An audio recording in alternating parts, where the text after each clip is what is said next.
Scuba diving is relaxation, it's adventure, it's peace, it's history, it's learning, it's exercise, it's all of those all into one.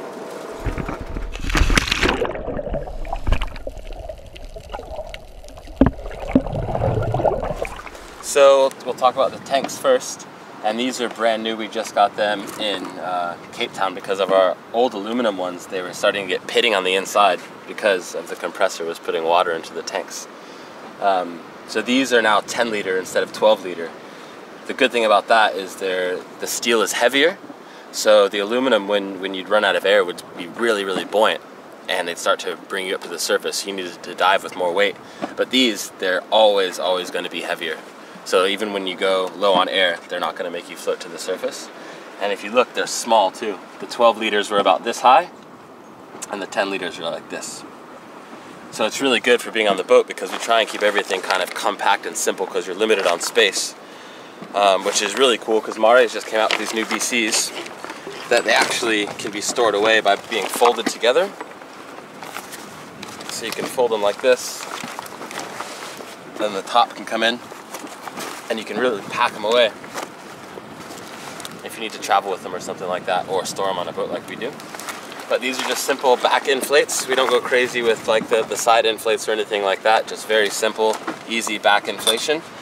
And then we always carry with us a dive knife, which is important if you ever need to cut free of something. A safety sausage, which just in case you get blown out or you need to be picked up by the boat and they need to see you, can inflate this, and it's like a 2-meter high yellow tube. And then of course we have our regulators, which these are really cool and simple too, because you'd normally have your regulator and an octopus for your safety, but this one has it built into the BCD itself. So this is like a combination inflator slash octopus or secondary regulator in case your buddy runs out of air or in case your first one breaks. So it's really cool, all compact into one. So you get rid of one of the major hoses for this. And then for diving, we don't do anything crazy mixed gases or nitrox, so just the air on here, just the PSI and a compass. And then we have our watches that will do depth and bottom time and make sure we don't go into decompression. And they can also do nitrox, but we don't ever dive with nitrox because then you have to carry around a bottle of oxygen. Okay, so let's go down and take a look at the heart of our diving operation, which is the compressor.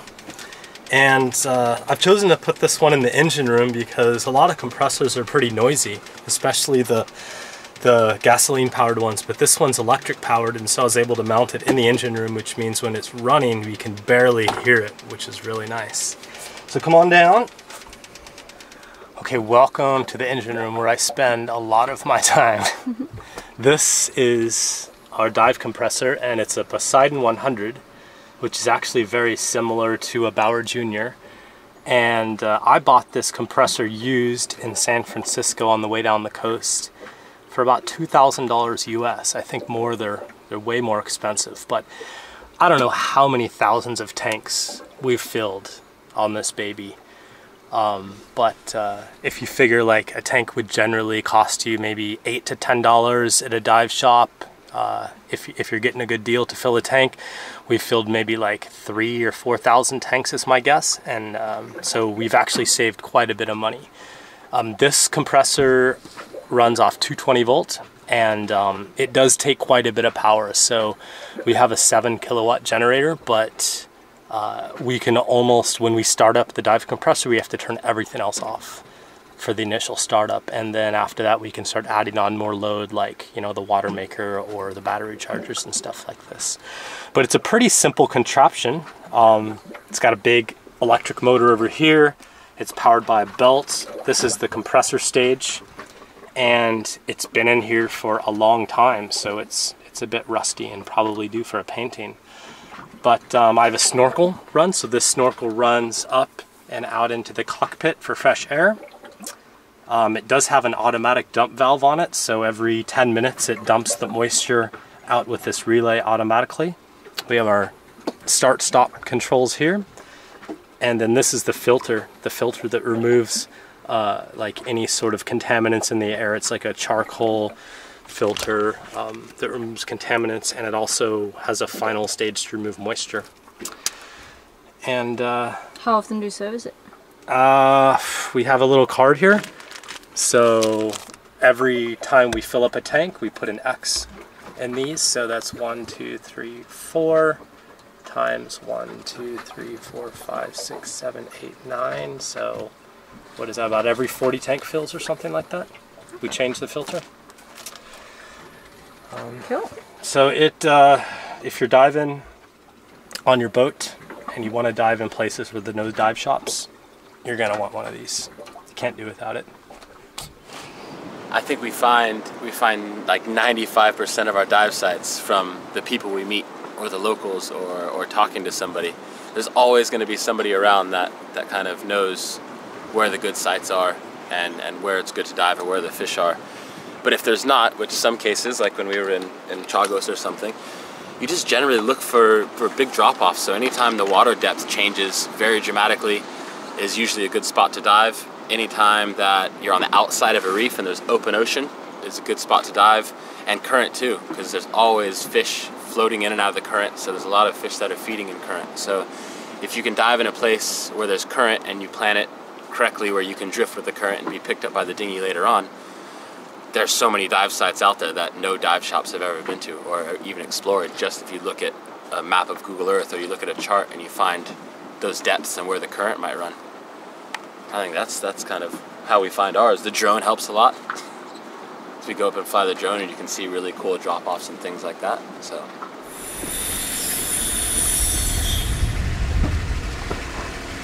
okay, ready to be turned on.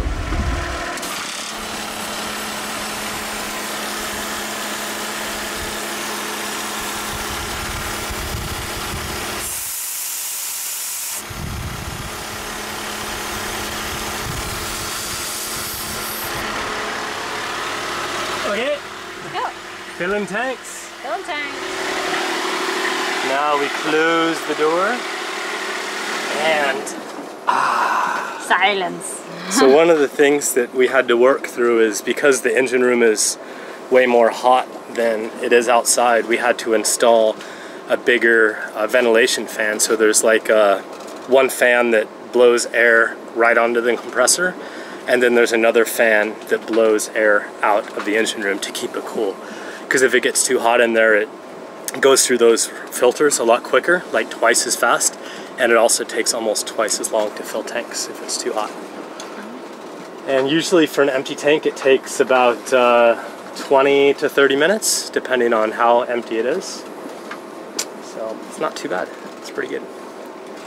Usually we do, I'd say at least 100 dives per year, something like that. Or maybe a little bit more, depending on if we're in some places, like when we were in the Philippines, you know, we were diving 3-4 times a day for a long time. So you just rack them up.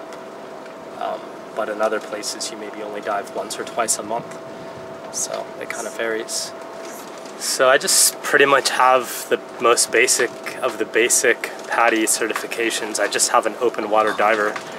So would you say that you kind of started out doing like easy dives and then like going more and more advanced as you learned by yourself, or how would you describe that? I say for me it was a little different because I was with Brady, and Brady was a rescue diver, dive master, instructor. He had everything, so I knew as long as I was just kind of hanging out with Brady that things would be cool.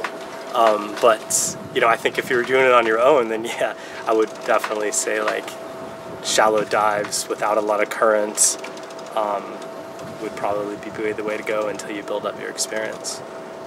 But definitely possible to dive on your own. Yeah, I started diving in the Florida Keys in 2005 or 6 or something like that, and just fell in love with it, and then became a dive instructor, dive master, and then was captaining dive boats down there. So it's really, really cool to be able to do this on Delos and to have proper gear and know what's important, know that compact is good and what's important for safety.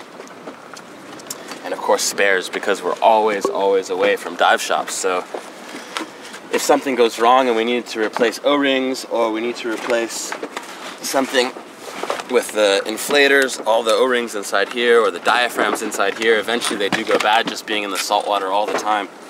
So we have to carry a big box of spares with us, and it really helps that all of our gear is similar. So all of our regulators are very similar. Everybody's BC has the same inflators and same octos, so that way we can carry kind of one set of spares for everybody's gear, and it makes it really simple.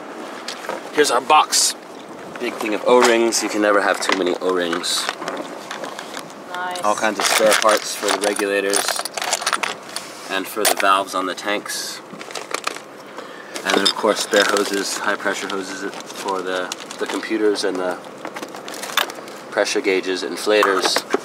You know, random spare parts to rebuild pretty much everything we have twice over, because it will happen eventually. So Brady, one question that I think is pretty interesting is that have we ever had a pretty severe diving incident in our years diving? No, we've never had one severe.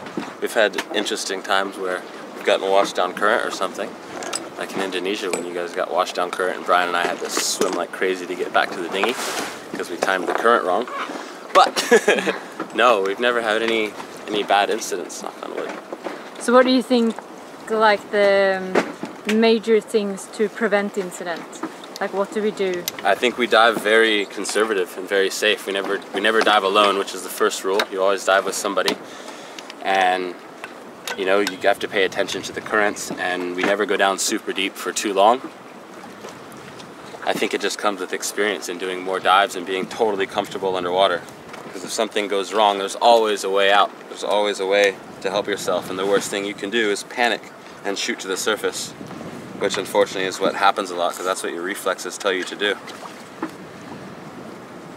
So stay calm, breathe, and relax, and enjoy the dive.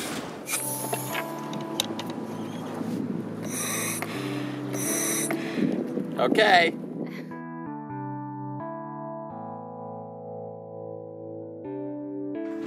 I wanted to talk a little bit about, I don't know, just why I love diving and just how amazing it is, and why I think we do it so much. Out of any other kind of hobby or sport on Delos, I guess diving is our main thing. It's so cool when you kind of have that nervous feeling and you jump into the water and it all just disappears. Like you're there, like to 100%, you're nowhere else, and you're focusing on everything that has to do with that exact moment.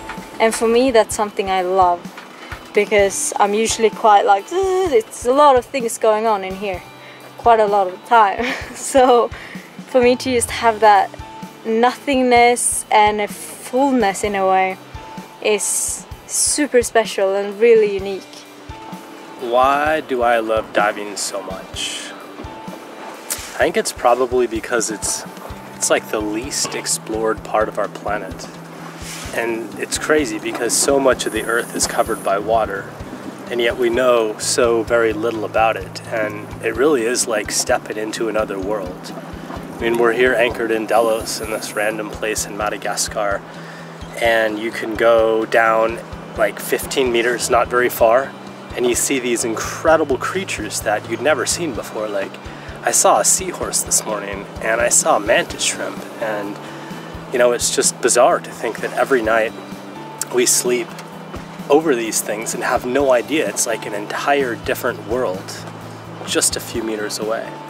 And to have the opportunity to be able to go down and see these things like whenever we want, first person, just is to me very, very, very special.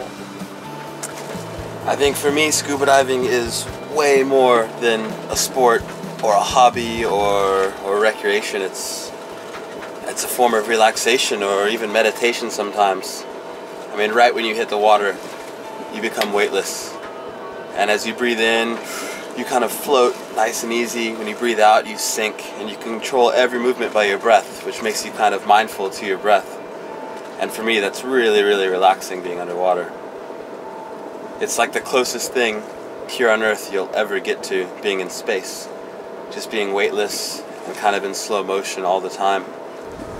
Yes, it's a magical place underwater.